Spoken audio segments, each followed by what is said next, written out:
الحمد لله الحمد لله نحمده ونستعينه ونستغفره ونؤمن به ونتوكل عليه ونعوذ بالله من شرور أنفسنا ومن سيئات أعمالنا من يهده الله فلا مضل له ومن يضلل فلا هادي له ونشهد أن لا إله إلا الله وحده لا شريك له ونشهد أن سيدنا وسندنا ومولانا محمدا عبده ورسوله صلى الله تبارك وتعالى عليه وعلى آله وأصحابه وبارك وسلم تسليما كثيرا كثيرا. أما بعد فأعوذ بالله من الشيطان الرجيم. بسم الله الرحمن الرحيم. والفجر وليال عشر والشفع والوتر والليل إذا يسر هل في ذلك قسم لذي حجر. آمنت بالله صدق الله مولانا العظيم وبلغنا رسوله النبي الكريم ونحن على ذلك لمن الشاهدين والشاكرين والحمد لله رب العالمين. تمام تعریفیں رب کائنات کے لیے جس نے اس کا خانہ عالم کو وجود بخشا. درود و سلام جناب نبی کریم صلی اللہ علیہ وسلم پر جنہوں نے اس دنیا میں آ کر حق کا بولبالا کیا. سامعین محترم، گزشتہ جمعے یہ بات ہوئی تھی کہ ذی الحجہ کے پہلے 10 دن اللہ رب العزت کے ہاں بڑی اہمیت کے حامل ہیں اور فضیلت کے اعتبار سے اگر کوئی شخص اس دن کا روزہ رکھتا ہے تو گویا کہ اس نے 1 سال کے روزے رکھے اتنا اجر اس کو اللہ رب العزت کرتے ہیں. اور پھر جس نے ان راتوں کے اندر عبادت کی تو گویا کہ اس نے لیلۃ القدر میں عبادت کا ثواب پا لیا. اور رمضان المبارک کے بعد جو دن بہت زیادہ عبادت کے اعتبار سے اہمیت کے حامل ہیں وہ ذی الحجہ کے پہلے دن ہیں. شروع کے جو پہلا عشرہ ہے وہ ہے.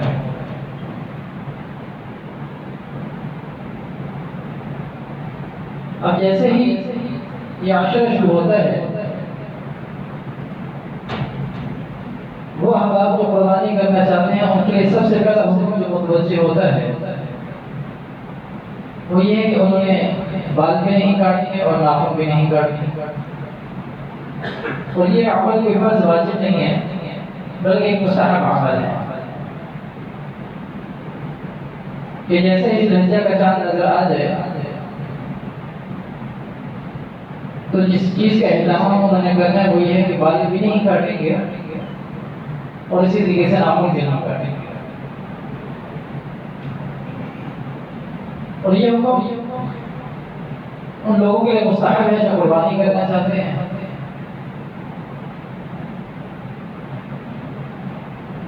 اور یہی حکم ان احباب کے لیے بھی ہوتا ہے جو حج کرنے کے لیے جاتے ہیں. جہاں اور بہت سارے احکامات ان کے لیے ہوتے ہیں کہ انہوں نے باقاعدہ ایک وردی پہننی ہوتی ہے جو حج کے لیے جس کو احرام کہتے ہیں. اس کے بعد اس کے لیے اور بہت سارے جہاں احکامات لاگو ہوتے ہیں ان کے اوپر. وہاں پہ یہ ہوگا کہ لاگو ہوتا ہے کہ اب انہوں نے بال بھی نہیں کاٹنے اور ناخن بھی نہیں کاٹنے. یہ در حقیقت ایک مشابہت ہے ان لوگوں کے ساتھ جو حج کرنے کے لیے جا رہے ہیں، کیونکہ ہر بندہ صاحب استعداد نہیں ہوتا، صاحب حیثیت نہیں ہوتا کہ ہر بندہ حج کر سکے. اور آپ کے ماحول کے اندر تو اگر کوئی صاحب حیثیت اور صاحب استعداد ہے وہ بھی نہیں جا سکتا. تو یہ در حقیقت ایک مشابہت ہے ان حاجیوں کے ساتھ کہ جو احرام میں حج کرنے کے لیے گئے ہوئے ہیں. اور یہ ایسا موسم ہوتا ہے کہ ہر ایک بندے کا دل چاہتا ہے کہ وہ کسی نہ کسی طریقے سے بیت اللہ تک پہنچ جائے. وہ ہے کہ اس کے اندر ایک ایسی کشش پیدا ہو جاتی ہے کہ چاروں دانیہ عالم سے ہر طرف سے لوگوں کی کوشش ہوتی ہے وہ پیچھے چلے جاتے ہیں.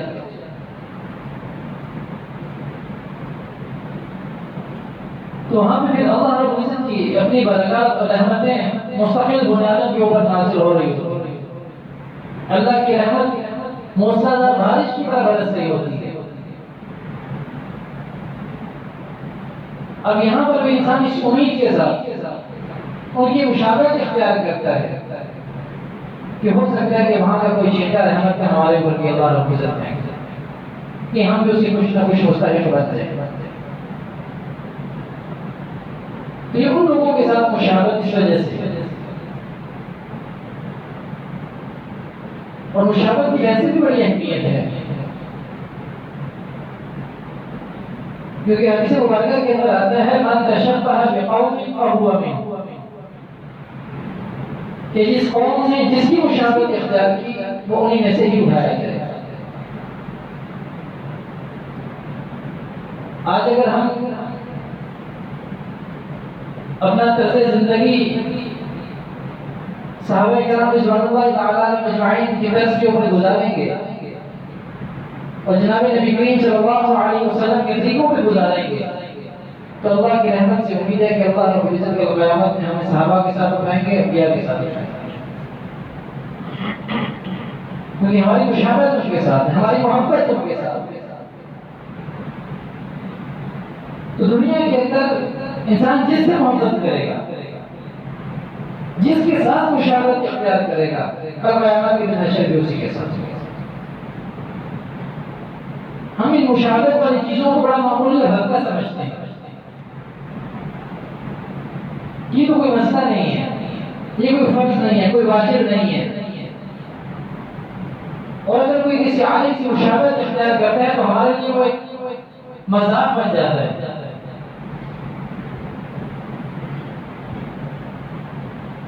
تو مشابہت کا ہونا یہ بڑی چیز ہے. تو ہم اپنی زندگی کے اندر اس بات کا جائزہ لیں کہ کون کون سے کام ایسے ہوئے زندگی کے اندر جو سنت کے مطابق ہیں اور کون کون سے ایسے کام ہیں جو سنت کے مطابق نہیں ہیں. دنیا کے اندر رہتے ہوئے میری محبت کس کے ساتھ ہے؟ دنیا کے اندر رہتے ہوئے میرا طرز زندگی کس سے مشابہت اختیار کر رہا ہے؟ میں دنیا کے اندر رہتے ہوئے کس کا طور طریقہ پسند کرتا ہوں؟ یہ فکر کی بات ہے. انسان نفع گزار سکتا ہے، کوشش کر سکتا ہے، لیکن اس کوشش کے نتیجے میں انشاءاللہ اللہ رب العزت ہماری آخرت اچھی کرے گا. لیکن محنت اور کوشش ہی نہ ہو،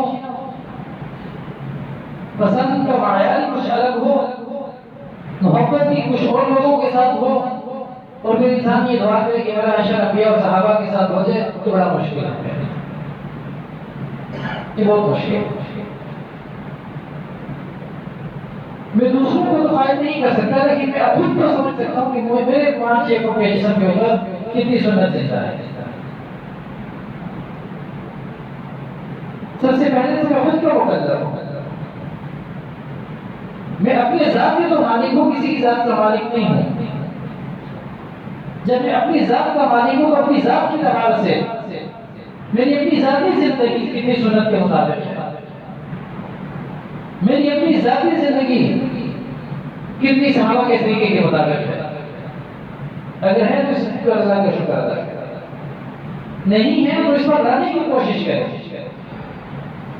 دنیا کے اندر رہتے ہوئے میں تو یہ پسند کروں کہ میرا طرز زندگی دور کے لوگوں جیسا ہونا چاہیے، اور میرے گھر کا ماحول چھوٹا لوگوں کی جیسا ہونا چاہیے، اور دنیا کے اندر رہتے ہوئے میری پسند ایسے دنیا دار لوگ ہوں کہ جن کا دین کے ساتھ یہ تعلق واسطہ نہ ہو، اور پھر میں یہ تمنا بھی کروں کہ میرا معاشرہ صحابہ اور صحابہ کے ساتھ ہو، یہ بڑی بے وقوفی کی بات ہے، بہت بے وقوفی کی بات ہے۔ اگر میری یہ خواہش ہے کہ اللہ رب العزت کا معاشرہ صحابہ کے ساتھ کرے، مجھے انبیاء کے ساتھ اٹھایا جائے، میں صحابہ کی صفوں میں کے اندر کھڑا ہوں، تو پھر مجھے دنیا کے اندر محبت جو سے کرنی پڑے گی اور طرز زندگی بھی ان جیسے اختیار کرنا پڑے گا، ورنہ دنیا تو گزر جاتی ہے، لیکن معاملہ آخرت کے وہاں جا کے معاملات بڑے خراب ہو جاتے ہیں۔ اور یہ جو حکم دیا گیا ہے کہ ناخن نہیں کاٹنے اور بال بھی نہیں کاٹنے، یہ صرف اس لیے کہ مشابہت ہو جائے مہاجروں کے ساتھ جو مکہ اور مدینہ کی گلیوں کے اندر گھوم رہے ہیں اور اللہ کے نعمت کے اوپر مسکراہٹ برس رہی ہے۔ تو آپ علیہ السلام نے ان لوگوں کے لیے بھی حکم دے دیا کہ جو نہیں جا سکتے، کہ آپ لوگ جا تو نہیں سکتے، خواہش ہے دل کے اندر، تمنا اور طلب ہے دل کے اندر کہ اللہ اگر مجھے اس طرح دے دے، مجھے اتنی وسعت دے دے مالی اعتبار سے، حالات کے اعتبار سے میرے اتنی وسعت ہو جائے تو پھر میں بھی ضرور جاؤں گا۔ اگر یہ تمنا اور طلب اس کے دل کے اندر ہے تو اللہ رب العزت کو یہاں پہ بھی یہ ثواب عطا کرے گا۔ اللہ کے یہاں تو گنتی ہے نہیں کہ اس کو اتنا ملے گا اور اس کو اتنا ملے گا، یہ نہیں جان سکتا اس کو کچھ نہیں ملے گا۔ یہاں پہ تو فیصلے طلب پہ ہوتے ہیں، یہاں پہ تو طلب پہ فیصلے ہوتے ہیں، کس کی طرف کتنی ہے۔ کچھ تو بہت دور رہ کے بھی نوازے جاتے ہیں اور کچھ بیت اللہ کے سائے میں رہ کے بھی دل نکالے جاتے ہیں، کیونکہ فیصلے تو طلب پہ۔ اور یہ بات یاد رکھیے گا، زبانی کلامی میں محبت کے نام کرتا رہوں ایسا نہیں چلے گا، عمل بتائے گا کہ محبت کس کے ساتھ ہے۔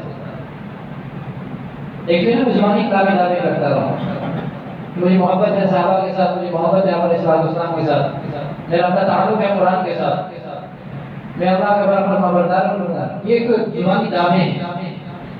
ہر دعوے کے لیے کوئی دلیل ہوا کرتی ہے۔ اب اگر ہمارا یہ دعویٰ ہے کہ مجھے صحابہ سے محبت ہے، مجھے علیہ السلام سے محبت ہے، اس کی دلیل کے لیے ہمارا عمل ہے، دلیل کا عمل ہے۔ اور اگر دعوے کے مطابق دلیل ہو تو قبول ہوتی ہے، دعوے کے مطابق دلیل نہ ہو تو دعویٰ رد کر دیا جاتا ہے، دعویٰ غلط ہے۔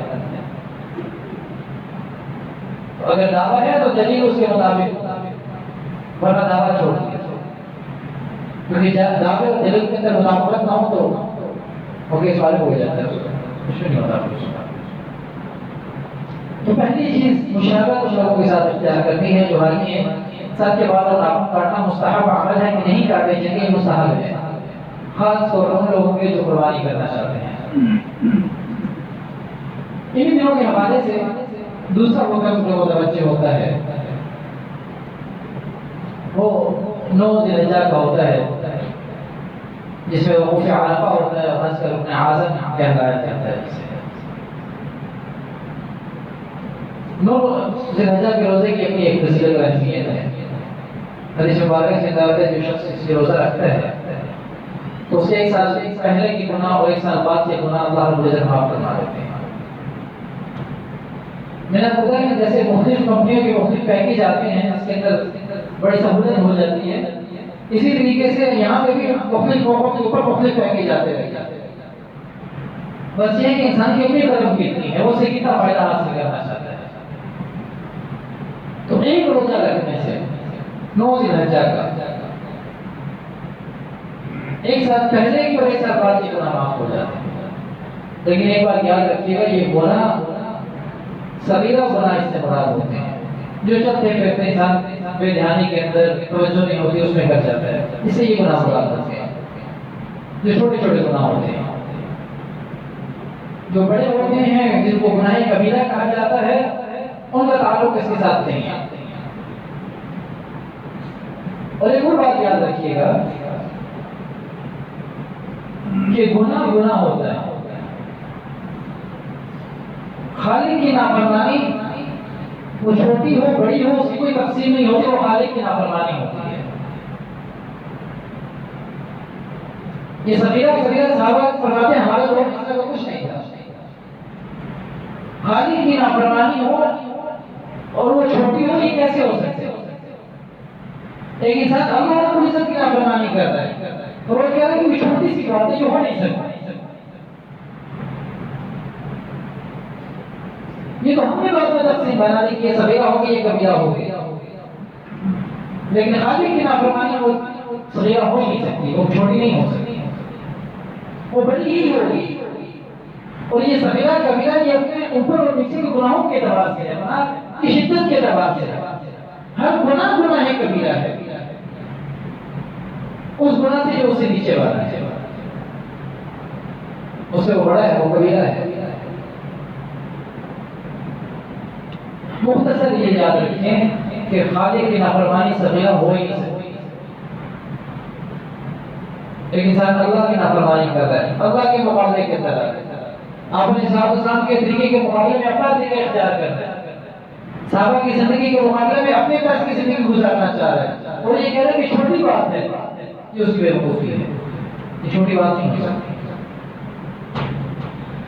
تو یہ جو گناہوں کا معاملہ ہے اس میں چھوٹے چھوٹے جو گناہ انسان کی توجہ نہیں ہوتی بے دھیانی کے اندر کر جاتا ہے کہ وہ گناہ اس سے مراد ہوتا ہے، اور جو گناہ کبیرہ ہیں اس کے اپنی شاید علماء نے لکھی ہے، اس لیے علماء نے جو شاید لکھی گناہ کبیرہ کے لیے ان میں ایک شرط یہ لکھی ہے کہ اس گناہ کو فوراً ترک کرنا ہے، جو گناہ کرنا ہے پہلی شرط فوراً اس کو ترک کرنا ہے۔ دوسری شرط اس گناہ کے اوپر نادم ہو، شرمندہ ہو، یہ گناہ مجھ سے ہو گیا نہیں ہونا چاہیے تھا، اس کے اوپر شرمندگی ہو سکتی۔ اور تیسری شرط اس کے اندر یہ لکھی ہے علماء نے کہ اس کو فوراً اس کو آئندہ نہ کرنے کا عزم کر دے، آئندہ نہ کرنے کا عزم کر دے کہ آئندہ کچھ بھی ہو جائے یہ گناہ مجھ سے سرزد نہیں ہوگا۔ یہ گناہ کبیرہ کی شاید علماء نے اور حدیث مبارکہ کی روشنی نہیں لکھی ہے۔ گناہ کبیرہ کے حوالے سے یاد رکھیں پہلی شرط کہ فوراً اس گناہ کو ترک کر دے، دوسری شرط اس کے اوپر نادم ہو، اور تیسری شرط یہ ہے کہ آئندہ نہ کرنے کا عزم کر دے، اور اس کے ساتھ ساتھ اگر حقوق العباد کے اندر کوئی کوتاہی ہوئی ہے تو پھر اس بندے سے لازمی طور پہ معافی مانگے۔ آج کل لوگ کہتے ہیں کہ فلاں کی ہم نے غیبت کر دی تھی، اب اس کے لیے میں تسبیحات بھی کر رہا ہوں، اس کے لیے ذکر اذکار بھی کر رہا ہوں، تو کیا وہ معافی ہو جائے گی؟ بھائی زندہ ہے تو معافی مانگنی پڑے گی۔ غیبت کرتے میں شرم نہیں آئی، اس کا مال دبانے میں شرم نہیں آئی، اس کو دھوکہ دینے میں شرم نہیں آئی، اس کے ساتھ فراڈ کرنے میں شرم نہیں آئی، لیکن اس کے اشارے کی طرح اس کے پاس معافی مانگنے کے لیے جانے تو اسے شرم آ رہی ہے۔ یہ شرم تو صورت کرنے کی ہے جس وقت غیبت کر رہا تھا، جب اس کا مال دبا رہا تھا، جب اس کے اوپر ظلم کر رہا تھا، یہ اس وقت شرم کرنی چاہیے تھی۔ تو حقوق العباد کا جتنا معاملہ ہوگا حقوق العباد کا یہ ہوگا کہ اس بندے سے معافی مانگے۔ دوسرا تیسرا ان دنوں کے اندر تیسرا عمل ہوتا ہے، وہ تیسرا عمل یہ ہوتا ہے ایام تشریق کو بولا جاتا ہے کہ نو سے رضا کی وجہ سے ایک عمل شروع ہے جس کو تکبیر تشریق کہتے ہیں، ہر فرض نماز کے بعد اللہ اکبر لا الہ الا اللہ واللہ اکبر اللہ اکبر، یہ تسبیح ہے جو پڑھی جاتی ہے ہر فرض نماز کے بعد، اور یہ 13 کی اثر تک جاتی ہے، 9 رجب کی وجہ سے شروع ہوتی ہے، اور اس کا حکم یہ ہے کہ بلند آواز سے پڑھی جائے، ہر فرض نماز کے بعد بلند آواز سے پڑھی جائے گی۔ مرد مسجد کے اندر اور عورتیں گھروں کے اندر جب نماز پڑھیں گی تو وہ بھی اس کا اہتمام کریں گی، جیسے مردوں کے اوپر لازم ہے ایسے ہی عورتوں کے اوپر بھی لازم ہے، وہ بھی پڑھیں گی، اور مردوں کے اوپر جو لازم ہے وہ بلند آواز سے پڑھنا لازم ہے۔ ہمارے یہاں عموماً الٹی گنگا بہتی ہے، جس کا حکم آتا ہے کہ اونچی آواز سے کرنا اس کو آہستہ آواز سے کرتے ہیں شرماتے ہوئے، اور جس کا حکم ہے کہ آہستہ آواز سے کرنا اس کو اونچی آواز سے کرتے ہوئے فخر محسوس کرتے ہیں۔ دعا کا حکم یہ ہے ادعوا ربکم تضرعا وخفیا، کہ اللہ رب العزت کو آہستہ آواز سے اس کے جو مناجات جو اللہ سے دعا کرو آہستہ آواز سے کرو، تضرعا وخفیا۔ اور یہ درود شریف کی ایک دعا ہی ہے، اس میں ایک صورت ہے جو انسان درود شریف پڑھے دعا کی ایک صورت ہے۔ اب وہ تو بڑے فخر سے بڑی اونچی اونچی آواز سے اس کو ہم پڑھتے ہیں، لیکن یہاں پہ جب تکبیر تشریف کی باری آتی ہے کہ فرض نماز کے بعد اونچی آواز سے پڑھنا ہے، بڑی دھیمی آواز سے پڑھنا ہے۔ مثال پر کی آواز سے اونچی آواز نہیں ہے، وہ خیال کرتے ہیں اس کی آواز سے میری آواز نہیں ہے، وہ سارے چکر کے اندر سارے آہستہ آواز سے پڑھ رہے ہوتے ہیں۔ گونج پیدا ہو جانی چاہیے مسجد کے اندر، کیونکہ بلند آواز سے اس کو پڑھنے کا وہ ہے، اور پھر اس کا خاص اہتمام عورتوں سے بھی کروانا چاہیے۔ مرد جو مسجد میں نماز پڑھتے ہیں، ایک نہیں پڑھے گا دوسرا پڑھے گا، دوسرا نہیں پڑھے گا تیسرا پڑھ لے گا، امام صاحب پڑھنے امام صاحب نہیں پڑھے گا، مفتی پڑھنے تو کس طرح یاد ہو جائے گا، پتہ چل جائے گا کہ ہم نے پڑھنی ہے۔ لیکن کیونکہ عورتیں گھروں میں نماز پڑھتی ہیں تو اس حوالے سے وہ بھول بھی سکتی ہیں، تو اس بات کا خاص خیال رکھا جائے کہ عورتیں بھی تکبیر پڑھ رہی ہیں کہ نہیں پڑھ رہی، ان کی واجب ہے پڑھنا۔ تو ان دنوں میں جو شروع کے ایام ہیں ہمیں خاص 3 اعمال آج ہمارے اس حوالے سے بات ہوئی ہے۔ پہلا یہ ہے کہ جو شخص قربانی کرنا چاہے گا اس کے لیے مستحب یہ ہے کہ وہ بال اور ناخن نہیں کاٹے گا۔ دوسرا یہ ہوا کہ 9 ذی الحجہ کا روزہ اس کی الگ سے احادیث مبارکہ کے اندر فضیلت بیان کی گئی ہے، اس کا انشاءاللہ ہم لوگ اہتمام کریں گے کہ رکھنے کی پوری کوشش کریں گے اس کا روزہ۔ اور تیسرا یہ ہے کہ ایام تشریق کے حوالے سے تکبیر تشریق انشاءاللہ مجلس بلند آواز سے پڑھیں گے، آہستہ آواز سے نہیں پڑھیں گے، اور اس میں شرمائیں گے نہیں۔ دیکھیں شرم بہت طرح کی ہوتی ہے، دین کے کسی حکم میں انسان شرم کرے گا تو 100% مارا جائے گا۔ دین کے کسی معاملے کے اندر انسان شرم کرے گا تو اس میں وہ مارا جائے گا۔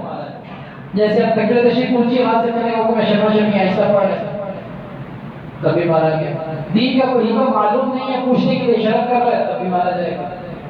دنیا کے اعتبار سے اگر شرم کرے گا تو انشاءاللہ اس کا معاملہ بہتر ہوگا۔